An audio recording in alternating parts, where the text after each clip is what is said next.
तो दोस्तों, क्योंकि सास भी कभी बहू के आज के एपिसोड की शुरुआत उसी सुनसान जगह से होती है जहां सुच्चू रणविजय को पैसे देकर चली जाती है। इसके बाद मुन्नी जो छिपकर ये सब देख रही होती है, ये जानने की कोशिश करती है कि वो नकाबपोश आदमी कौन है।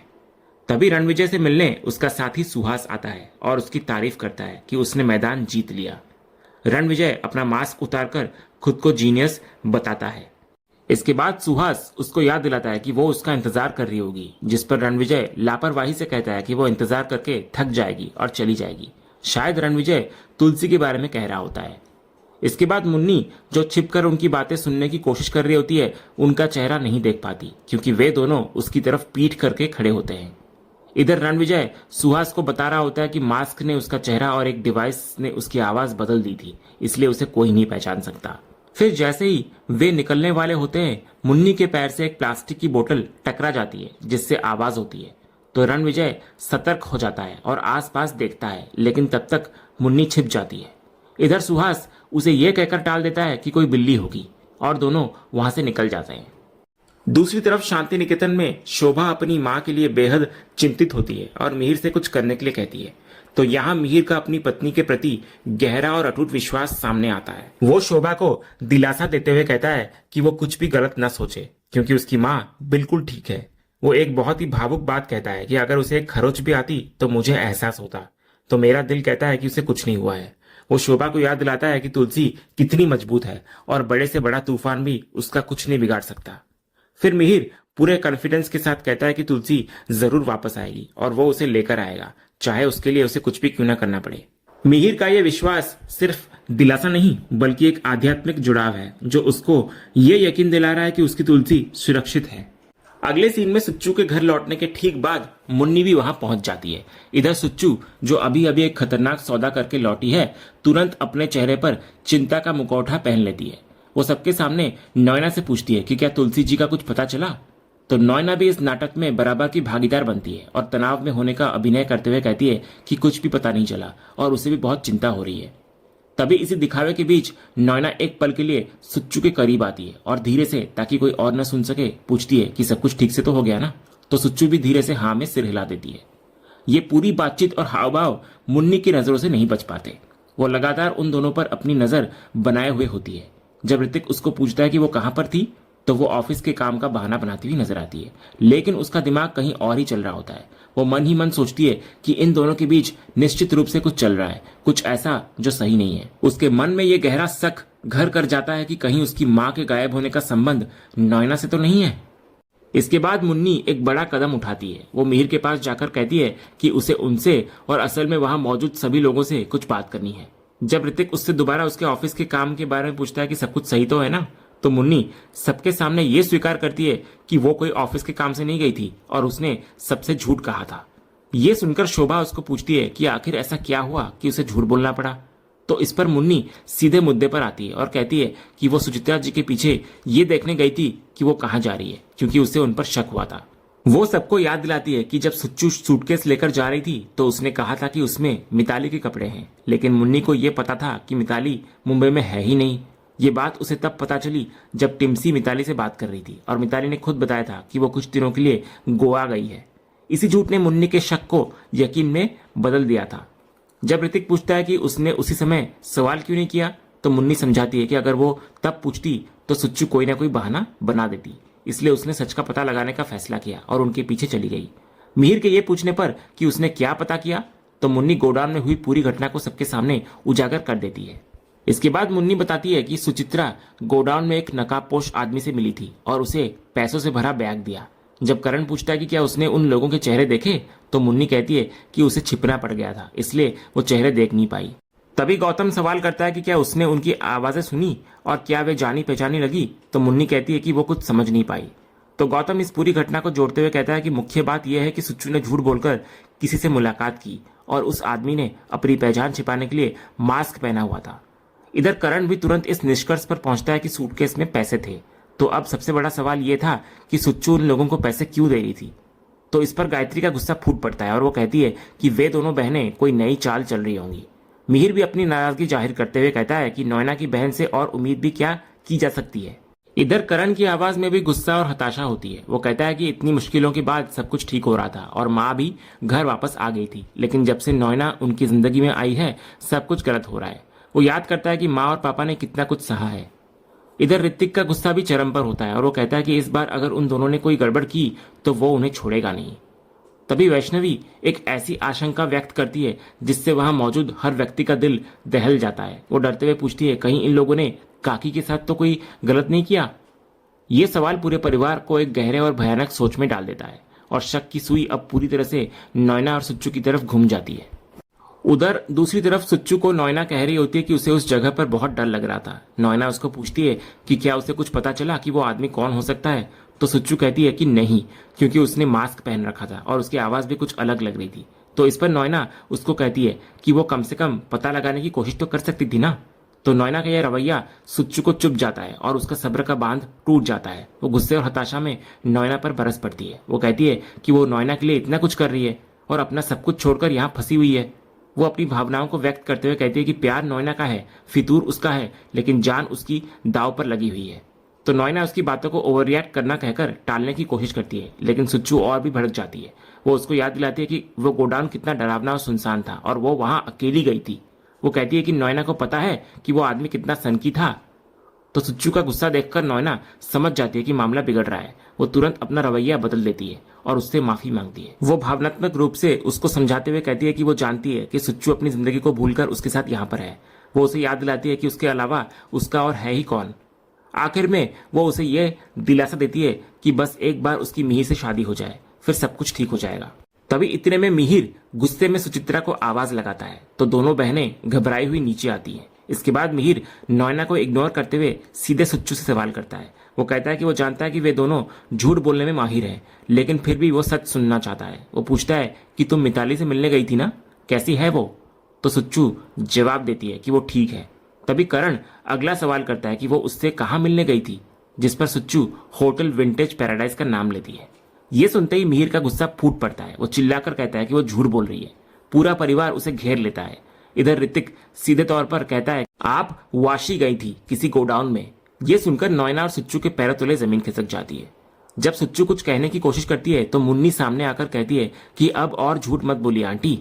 वो खुलासा करती है कि वो भी उस गोडाउन में थी और उसने सुच्चू को 2 आदमियों को सूटकेस देते हुए देखा है। इधर शोभा पूछती है कि उन सूटकेस में क्या था और वे नकाबपोश आदमी कौन थे। अब पूरा परिवार खासकर मिहिर गुस्से में नॉयना से सवाल करता है कि वे दोनों तुलसी के साथ क्या करना चाह रही हैं। गायत्री और करण भी उस पर सच बताने का दबाव डालते हैं। मिहिर आखिरी बार चेतावनी देते हुए पूछता है कि सच क्या है। फिर चारों तरफ से घिर जाने और परिवार के गुस्से का सामना करने के बाद सुच्चू का साहस जवाब दे जाता है। वो नॉयना की तरफ देखकर कहती है, सॉरी दी, मुझे सब कुछ बताना पड़ेगा। फिर मिहिर जब करण को पुलिस को बुलाने के लिए कहता है तो पुलिस का नाम सुनते ही नॉयना घबराने लगती है और सबको रोककर खुद सच बताने का नाटक करती है। इसके बाद वो मिहिर के सामने एक बहुत ही भावुक और मनगढ़ंत कहानी गढ़ती है। वो कहती है कि सुचित्रा इतने सालों से अकेली है और अकेलेपन से तंग आकर उसने एक डेटिंग ऐप ज्वाइन कर लिया था। वहां वो एक आदमी से मिली और उसके साथ कुछ ज्यादा ही जुड़ गई। उसने उस आदमी के साथ अपनी कुछ पर्सनल तस्वीरें भी शेयर कर ली। वो आदमी फ्रॉड निकला और उसे ब्लैकमेल करने लगा। नॉयना कहती है कि उसकी बहन बहुत डरी हुई और शर्मिंदा थी, इसलिए उसने अपनी सारी जमा पूंजी उसको देकर मामला खत्म करने को कहा। तो सुच्चू वही पैसे देने गई थी। नॉयना इस कहानी को तुलसी के गायब होने से जोड़ते हुए कहती है कि इसका तुलसी से कोई लेना देना नहीं है। वो कहती है कि विश्वास करो, लेकिन इस बार परिवार का कोई भी मेंबर उसकी इस कहानी पर विश्वास नहीं करता। करण कहता है कि उन पर भरोसा किया ही नहीं जा सकता। गौतम कहता है कि बातें तभी छुपाई जाती है जब कुछ गलत हो रहा हो। शोभा पूछती है कि उन्हें कम से कम बता तो देना चाहिए था। तो नॉयना अपनी सफाई में कहती है कि सुचित्रा की उम्र और उसकी पोती का सोचकर उसने ये बात छिपाई, क्योंकि इससे उसका नाम खराब होता। ये कहकर वो सुच्चू को ऊपर कमरे में ले जाती है। उसके जाने के बाद पूरा परिवार एकमत होता है कि नॉयना पर भरोसा नहीं किया जा सकता। गायत्री को इस बात का पछतावा होता है कि कभी उसने भी नॉयना पर यकीन किया था, और ऋतिक मिहिर को उसकी कहानी पर विश्वास न करने की सलाह देता है। तो मिहिर का सब्र अब पूरी तरह से टूट जाता है। वो दृढ़ता से कहता है कि उसे उस औरत पर रत्ती भर भी भरोसा नहीं है। फिर वो परिवार को एक अल्टीमेटम देता है कि अगले 2 घंटे में अगर तुलसी वापस नहीं आई या उसकी कोई खबर नहीं आई तो इससे हम नहीं बल्कि पुलिस बात करेगी। वो ये भी आदेश देता है कि तब तक उन दोनों बहनों पर कड़ी नजर रखी जाए और वे घर से बाहर नहीं जानी चाहिए। ये दृश्य मिहिर के कठोर फैसले और नोएना के लिए बढ़ती मुसीबत के साथ खत्म होता है, जहां अब उसके पास बचने के लिए सिर्फ 2 घंटे का समय है। इसके बाद हम देखते हैं कि मुन्नी के साहसी कदम के बाद मिहिर उसको धन्यवाद देता है, लेकिन एक पिता के तौर पर अपनी चिंता भी जाहिर करता है। वो कहता है कि उसने बहुत बड़ा खतरा मोल लिया था और भले ही वो कलेक्टर हो, पर वो उसका बाप है, इसलिए वो दोबारा कभी ऐसा जोखिम न उठाए। इसके बाद मिहिर की बेबसी और उसका गहरा विश्वास उसे ठाकुर जी के पास ले जाती है। वो हाथ जोड़कर प्रार्थना करता है। उसकी प्रार्थना में एक पति का अपनी पत्नी के लिए प्रेम झलकता है। वो ठाकुर जी से कहता है कि तुलसी आपको बहुत मानती है, हमसे भी ज्यादा। आप पर उसका बहुत विश्वास है। उसके साथ कुछ भी गलत मत होने देना। उसके हिस्से के सारे दुख मुझे दे देना, मैं सह लूंगा, लेकिन उसे कोई दुख मत देना। मिहिर की इस प्रार्थना के साथ पूरा बिरानी परिवार ठाकुर जी के सामने हाथ जोड़कर खड़ा होता हुआ नजर आता है। ये एक ऐसा क्षण होता है जहां हर किसी के मन में सिर्फ एक ही चेहरा होता है, और वो है तुलसी। इसके बाद मिहिर प्रार्थना करते हुए उसकी आंखों के सामने तुलसी के साथ बिताए हुए खूबसूरत और प्यार भरे पल एक एक करके गुजरने लगते हैं। इधर गौतम और करण दोनों भाई अपनी माँ को याद करते हैं। उनके मन में वे पल ताजा हो जाते हैं जब उनकी माँ ने उन्हें संभाला और सही रास्ता दिखाया। वैष्णवी उस पल को याद करती है जब तुलसी ने न सिर्फ उसका बल्कि घर की सभी लड़कियों का एक माँ की तरह ख्याल रखा। ऋतिक, मुन्नी और शोभा भी अपनी माँ को याद करते हैं। उनके फ्लैशबैक में वे दृश्य दिखाए जाते हैं जहां तुलसी ने हर मुश्किल कदम पर उनका साथ दिया, उन्हें संभाला और उनकी ढाल बनकर खड़ी रही। वहीं अगले सीन में अंगद बृंदा से बात करने के लिए उसके केबिन में आता है, लेकिन तभी विक्रांत के आने से उनकी बातचीत रुक जाती है। बृंदा तुरंत बात को पलटती हुई नजर आती है और अंगद को कहती है कि विक्रांत और रमेश उससे बात करना चाहते हैं। तो अंगद बहाना बनाता है कि वो बोनस के बारे में पूछने आया था। तो बृंदा उसे एमओयू थमाती है और समझाती है कि यह 250 करोड़ के एक बहुत बड़े प्रोजेक्ट के लिए मैनेजमेंट और वर्कर्स के बीच एक समझौता है। इसमें काम करने के तरीके, 3 शिफ्ट और काम के रोटेशन के बारे में बताया गया है। जब अंगद दोबारा बोनस के बारे में पूछता है तो बृंदा बताती है कि एमओयू में 6 महीने के बोनस का क्लॉज भी शामिल है। वो इस पूरे प्लान का श्रेय मिस्टर ठाकुर यानी कि विक्रांत को देती है। तभी एक फ्लैशबैक दिखाया जाता है जो विक्रांत की असली और खतरनाक योजना को उजागर करता है। इधर विक्रांत रमेश को समझा रहा होता है कि ये एमओयू एक बहुत बड़ा झोल है। वो कहता है कि वर्कर्स को तो बोनस का लालच दिया जाएगा, लेकिन मैनेजमेंट को सिर्फ सैलरी मिलेगी। उसकी योजना ये होती है कि जिस पेपर पर बोनस का क्लॉज लिखा होगा वो उसको गायब कर देगा। जब एमडी पूछेंगी तो वे कहेंगे कि बोनस दे दिया गया है, और जब वर्कर्स पूछेंगे तो वो कहेंगे कि कंपनी के फंड्स क्लियर नहीं हुए हैं। इस तरह वो वर्कर्स और मैनेजमेंट के बीच मिसअंडरस्टैंडिंग पैदा करके समय निकाल लेगा और बोनस का सारा पैसा अपनी जेब में डाल देगा। वो ये भी कहता है कि उसे नहीं लगता कि एमडी ज्यादा समय तक टिकने वाली है। फिर फ्लैशबैक खत्म होने पर विक्रांत चापलूसी करते हुए अंगद को कहता है कि वृंदा मैडम को उस पर बहुत भरोसा है और वही वर्कर्स और मैनेजमेंट के बीच अच्छे संबंध बना सकता है। तो वृंदा भी अंगद से कहते हैं कि वो इस एमओयू के बारे में वर्कर्स खासकर बीकू को समझाए और उस पर उनके साइन करवाए। वो कहते हैं कि साइन होने के बाद कोई भी अपनी बात से पीछे नहीं हट पाएगा। वृंदा ये भी कहती है कि वो क्लाइंट्स के साथ भी एक एमओयू साइन करवाएगी ताकि कोई समस्या ना हो। वो विश्वास जताती है कि बोनस मिलने की वजह से वर्कर्स मन लगाकर काम करेंगे।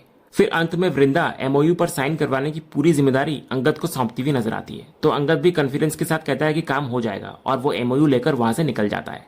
दूसरी तरफ अंगद एमओयू लेकर वर्कर्स के बीच पहुंचता है और उन्हें इसके फायदे समझाने की कोशिश करता है। वो बताता है कि ये एक लिखित समझौता है जिसमें काम के बदले बोनस का वादा है, जिससे दोनों पक्षों का फायदा होगा। तो बीकू ये देखने के बाद सभी वर्कर्स को पूछता है कि सब राजी हैं या नहीं, लेकिन मंगल तुरंत इसका विरोध करता है। वो वर्कर्स को भड़काता है कि मैनेजमेंट पर भरोसा नहीं किया जा सकता और वे साइन क्यों करें। वो बीकू दादा को भी ताना मारता है कि वे फिर से अंगद की बातों में आ रहे हैं। फिर मंगल की बातों में आकर बाकी वर्कर्स भी उसका साथ देने लगते हैं और साइन करने से मना कर देते हैं। जब अंगद उनको समझाने की कोशिश करता है तो मंगल उसके सामने एक नामुमकिन शर्त रखता हुआ नजर आता है। वो कहता है कि अगर मैनेजमेंट उन्हें बोनस एडवांस में दे दे तो वे एमओयू पर साइन कर देंगे। बीकू दादा भी इस मांग से सहमत हो जाते हैं। इसके बाद अंगद ये मांग लेकर बृंदा और विक्रांत के पास जाता है तो बृंदा साफ कह देती है कि यह असंभव है, क्योंकि बिना काम हुए क्लाइंट से पैसा नहीं मिलेगा और बिना पैसे के वे एडवांस बोनस कैसे दे सकते हैं। विक्रांत भी अंगद पर ताना कसता है कि वो तो भरोसे वाला था, लेकिन अब ऐसा लग नहीं रहा। इस दबाव में आकर अंगद खुद को मैनेजमेंट के साथ खड़ा कर लेता है। वो कहता है कि मैं आप लोगों के साथ हूं, उनकी मांग ही गलत है। वो वृंदा से थोड़ा और समय मांगता है ताकि वो वर्कर्स को समझा सके। तभी कहानी का सबसे बड़ा और खतरनाक मोड़ आता है जब ये दिखाया जाता है कि कोई छिपकर अंगद की इस बातचीत को वीडियो में रिकॉर्ड कर रहा होता है, खास तौर पर उस हिस्से को जहां वो कह रहा होता है कि वो मैनेजमेंट के साथ है और वर्कर्स की मांग गलत है। दूसरी तरफ मंगल अंगद की रिकॉर्ड की हुई वीडियो लेकर वर्कर्स के बीच पहुंचता है और सबको दिखा देता है। वीडियो में अंगद साफ साफ कह रहा होता है कि वो मैनेजमेंट के साथ है और वर्कर्स की मांग गलत है। ठीक उसी समय अंगद भी वहां पहुंचता है और ये देखकर हैरान नजर आता है। तो मंगल तुरंत उसको गद्दार और बिकाऊ कहता है। वो बीकू दारा को ताना मारता है कि वे ऐसे आदमी को लीडर बनाना चाहते थे जो वर्कर्स के हक के लिए लड़ने की बजाय मैनेजमेंट की चापलूसी कर रहा है। सभी वर्कर्स अंगद को धोखेबाज समझने लगते हैं। इसके बाद अंगद अपनी सफाई देने की कोशिश करता है लेकिन कोई उसकी बात नहीं सुनता। यहां तक कि जब भारती उसे एक मौका देने के लिए कहती है तो बीकू उसको चिल्लाकर चुप करा देता है। इसके बाद बीकू का गुस्सा और निराशा चरम पर होती है। वो कहता है कि उसने अंगद पर भरोसा करके सबसे बड़ी गलती की। उसे लगा था कि एक पढ़ा लिखा आदमी वर्कर्स की तरफ से लड़ेगा, लेकिन वो तो मैनेजमेंट का ही पक्ष ले रहा है। वो कहता है कि वो पागल था जो उसे यूनियन लीडर बनाने के बारे में सोच रहा था। तो चारों तरफ से आरोपों और अविश्वास से घिर जाने के बाद अंगद का स्वाभिमान जाग उठता है। वो एक बहुत ही दृढ़ और साहसी जवाब देता है। वो कहता है कि अगर ऐसा है तो बड़ी इज्जत से कहूंगा कि मत बनाइए मुझे लीडर। वो कहता है कि वो रोज रोज की धमकियां और झूठे इल्जाम नहीं सह सकता। अगर उसको लीडर बनने के बाद बार बार अपनी वफादारी साबित करनी पड़े तो उसे ऐसा पद नहीं चाहिए। वो कहता है कि मैं अपनी जान दे सकता हूं लेकिन खुद पर कभी भी झूठा इल्जाम बर्दाश्त नहीं कर सकता। और इसी सीन के साथ आज का ये एपिसोड यहीं पर खत्म होता है। तो दोस्तों, आपको आज का ये एपिसोड और इसका अपडेट कैसा लगा, अपनी राय हमें कमेंट बॉक्स में जरूर बताएं। अगर आपको आज का ये वीडियो पसंद आया हो तो वीडियो को लाइक करें, शेयर करें और हमारे चैनल को सब्सक्राइब करके बेल आइकन जरूर दबाएं ताकि क्योंकि सास भी कभी बहू के अगले धमाकेदार एपिसोड का अपडेट आपको सबसे पहले मिले। तब तक के लिए धन्यवाद।